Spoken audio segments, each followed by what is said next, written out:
You brought up Andrel Anthony. I got to ask about him because I was wondering during the Michigan State game, all sorts of people were commenting and asking me and others. I saw it all over the place. Where's this guy been? I think 6 for 155 were the numbers against Michigan State.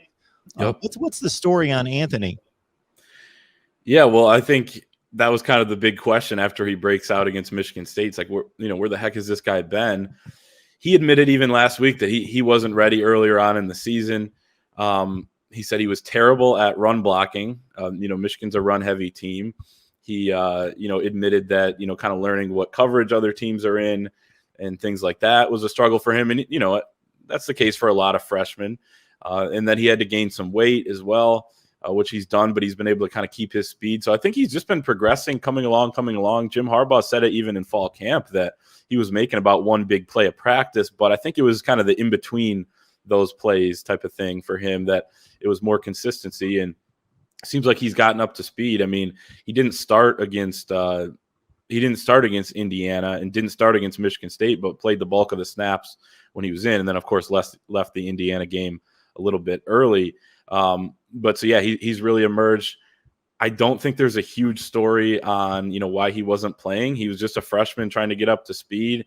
Looks like he finally got there. And even he admitted on the post-game radio show after the Michigan State game that when he was running that route and scored that 93-yard touchdown, he was trying to figure out before the snap what coverage they were in to see if he could want to do, sit down his route or keep going. He decided to just keep running it. He didn't figure it out before the snap, turned around, the ball was there. He turned and ran 93 yards for the second longest touchdown in Michigan football history. So little things like that it worked at that point because he is talented, but there's a reason why he was being held out and not playing a ton earlier on in the season, and he admitted as much. So I don't think there's a huge story there, but his emergence, there's no question, has been big. So getting him back will be key for Michigan.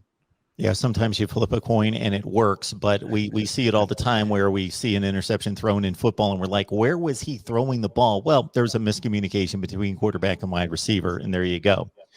Speaking of which, Cade McNamara, 10 for 18 for $168, 2 touchdowns, 0 picks. That's his calling card. Protects the football generally. Of course, he's made a mistake or two, as everyone does. But this quarterback controversy has been put to rest, I would think, following he was lights out. Like, I could not believe the Cade McNamara I was watching against Michigan State. Like, laser precision, threading the needle, anticipating guys throwing their helmets in his chest and him delivering passes over the middle. Beautiful. Just a beautiful game played by him.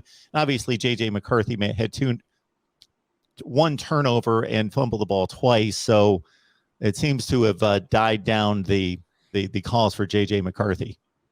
Yeah, there was always that faction of the fan base. I'm sure there still is. I mean, even during the Indiana game, he came in and threw, J.J. almost made a couple of big mistakes. He did throw an interception against Indiana.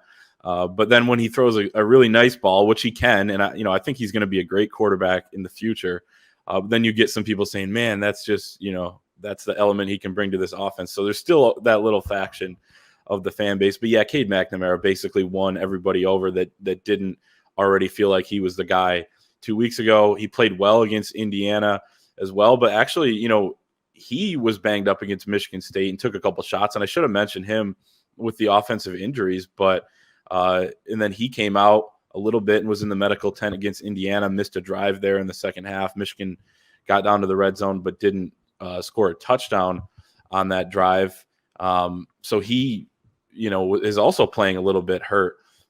Don't know exactly what it is. Jim Harbaugh said it was something that was lingering from the Michigan State game. To me, it looked like it was on a third down late in that game when Blake Corum missed a blitz pickup and Cade had to get the ball out and he just kind of threw it away, but took a shot kind of to the rib chest area. But as Jim Harbaugh said, he's a tough player and continued to play through that. So, yeah, had an efficient game against Indiana, was kind of in and out with that ailment. So he's another guy that, man, it's the time of the year where not all these guys are necessarily going to get a ton of reps in practice because you just need to keep them fresh for these games. So I think hopefully for him, if you're Michigan, another week will provide him with some rest, going into Penn State. He didn't play a ton, so, didn't take a ton of shots against Indiana, though he did take a couple.